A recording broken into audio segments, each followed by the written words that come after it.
Selamat petang, selamat berjumpa kembali pada renungan petang hari ini tanggal 26 Agustus 2020. Saudara yang kasih Tuhan, kita mengalami perenungan yang kesekian kalinya dan pada petang hari ini nasihat yang diberikan kepada kita diambilkan dari Yakobus pasal 1 ayat yang kelima. Demikian firman Tuhan. Tetapi apabila di antara kamu ada yang kekurangan hikmat, hendaklah ia memintanya kepada Allah yang memberikan kepada semua orang dengan murah hati dan dengan tidak membangkit-bangkit, maka hal itu akan diberikan kepadanya. Saudara-saudari yang kekasih, pada awal surat Yakobus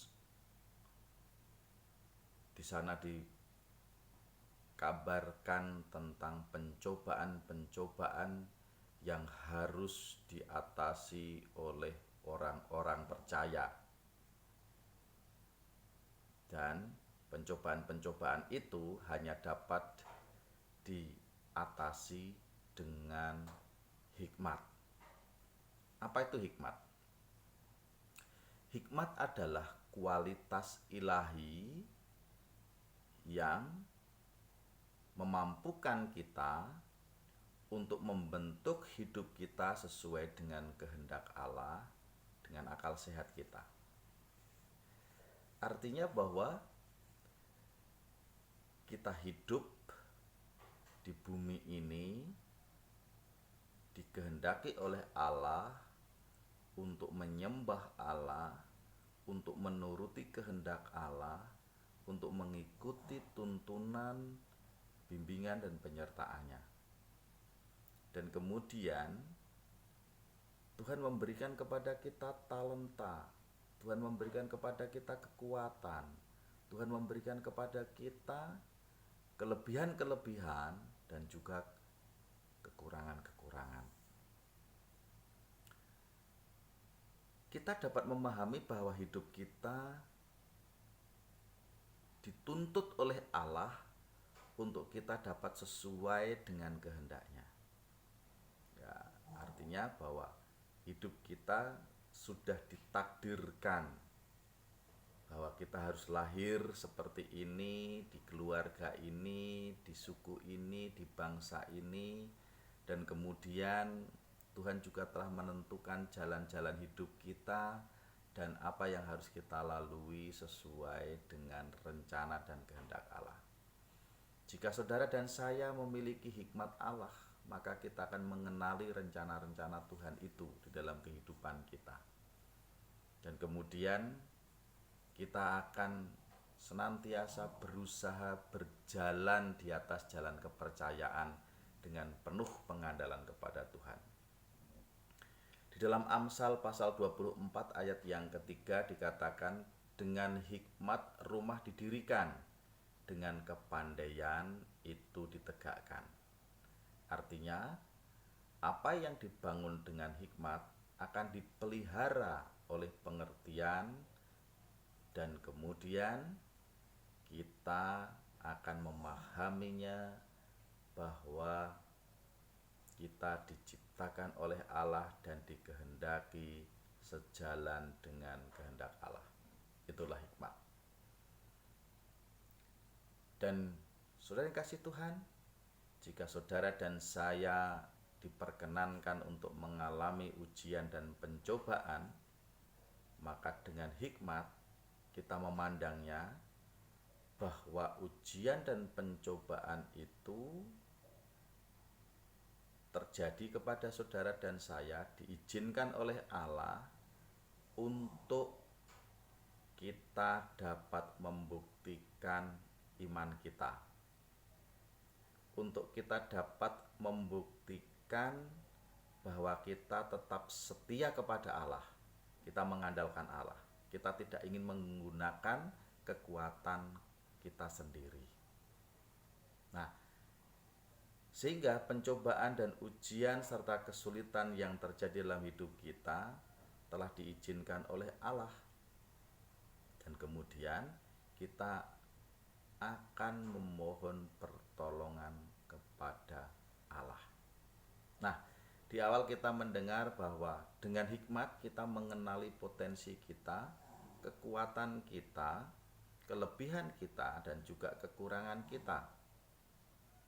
Surat Yakobus juga menasehatkan kepada kita untuk kita memohon hikmat kepada Allah, sehingga kita akan mengenali benar-benar atau mengenali diri kita, potensi kita, batas kekuatan kita, kelebihan kita, dan kekurangan kita. Sehingga setiap kekurangan-kekurangan yang terjadi dalam hidup kita, kita percaya Allah akan menunjukkan kasih-Nya. Allah akan menolong kita untuk kita mengatasi kekurangan-kekurangan kita. Allah dengan sungguh-sungguh akan menyempurnakan kekurangan kita atau melengkapi kekurangan kita. Sehingga kita tidak ingin mencari kompensasi dengan kekuatan kita sendiri untuk mengatasi kekurangan atau kelemahan kita. Hal itu akan terjadi hanya jika saudara dan saya menunjukkan kesetiaan kita, pengandalan kita, pengikutan kita kepada kehendak Allah. Maka Allah akan menunjukkan kasih setianya kepada saudara dan saya.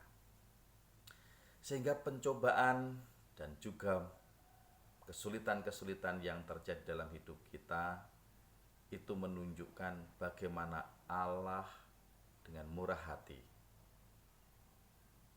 berkenan kepada mereka yang berseru-seru kepadanya, yang mohon pertolongannya dengan kerendahan hati. Inilah yang harus kita kerjakan. Inilah yang harus kita usahakan. Sehingga dengan demikian, saudara dan saya adalah sebagai umat Allah yang berhikmat. Sehingga kita sadar para kasih Tuhan, kita mengakui kasih Allah yang nyata. Dan kemudian kita menaruhkan pengandalan kehidupan kita hanya kepadanya, bukan kepada yang lain. Dan kita tidak ingin mencari yang lain. Dalam Yakobus pasal 3 ayat 17 di sana dikatakan, tetapi hikmat yang dari atas adalah pertama-tama murni, selanjutnya pendamai, peramah, penurut, penuh belas kasihan, dan buah-buah yang baik, tidak memihak dan tidak munafik. Saudara yang kasih Tuhan, hikmat yang berasal dari Allah dan dampaknya jelas kepada setiap manusia. Setiap manusia yang berhikmat, maka mereka akan menampakkan perilaku-perilaku sebagai pencipta perdamaian. Setiap orang yang bijak, ia berusaha untuk memancarkan damai sejahtera dan mengusahakan di antara sesamanya. Maka mereka akan mempraktekkan dengan hikmat bahwa mereka hidup dengan sesamanya sebagaimana teladan Yesus Kristus yang memberikan contoh kepada saudara dan saya dengan perumpamaan tentang orang Samaria yang murah hati. Dia memperlakukan sesamanya yang dirampok, yang kemudian jatuh, dianiaya, sakit. Orang Samaria ini tidak mengenalnya, tetapi ia merawat luka-lukanya, menaikkan kepada keledai bebannya, dan membawanya ke penginapan dan menyerahkan kepada penginapan dan membiayainya sampai sembuh. Bahkan ia menjamin jikalau uang yang diberikan kurang, dia setelah kembali akan membayarnya. Sudah kasih Tuhan, apa yang dikatakan atau yang diajarkan Tuhan Yesus tentang perumpamaan orang Samaria dalam Lukas pasal 10 ayat 30 sampai dengan 37 mengajarkan kepada saudara dan saya, itulah ciri-ciri orang yang berhikmat. Saudara dan saya hendaknya mau meneladaninya dan mempraktekkan dalam kehidupan dengan sesama kita, sehingga kita juga tidak munafik. Munafik itu adalah pura-pura sebagai orang saleh, padahal di dalam diri kita ada iri hati, ada kebencian, ada mementingkan diri sendiri. Ketika saya berbuat sesuatu dengan tendensi tertentu, sebagai contoh, saya memberikan sesuatu kepada tetangga saya supaya tetangga saya juga berbuat baik kepada saya. Itu ada tendensi, ada kecenderungan, yaitu bisa digambarkan atau sebagai, ya memang beda-beda tipis antara kemunafikan dan tidak munafik dengan kejujuran. Tetapi selain kasih Tuhan, saudara dan saya dituntut untuk melakukan semua itu dengan hikmat.